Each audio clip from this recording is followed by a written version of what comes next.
A controversy came full circle for ABS-CBN actress Kim Chiu, but recalling that time in her career, she almost did this. Amid the tough times and challenges brought by strict lockdowns because of the pandemic, one personality has caught the attention of many because of her remark, a gaffe that created a loud buzz online. This personality is Kim Chiu and her viral, "Bawal lumabas" statement.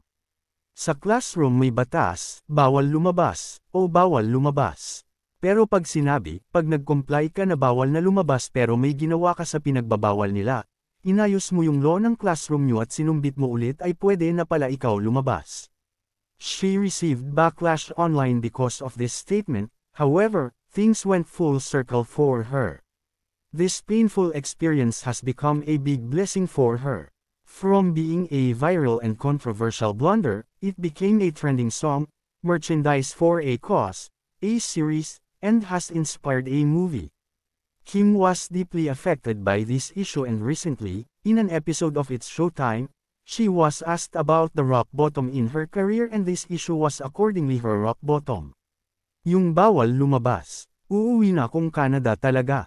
She said, this issue has affected her so much she wanted to pack her bags to escape the backlash and go to Canada. She wanted to give up acting and her showbiz career at that time, but what was actually in was a setback for greater things. She added, based on the video, kasi lahat ng tao sobrang bobong-bobo na sa akin. Yung parang nakasagasab ako ng isang barangay.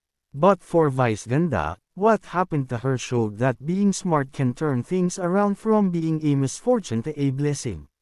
What mattered most was how she was able to get up from falling down to one of the lowest points in her life.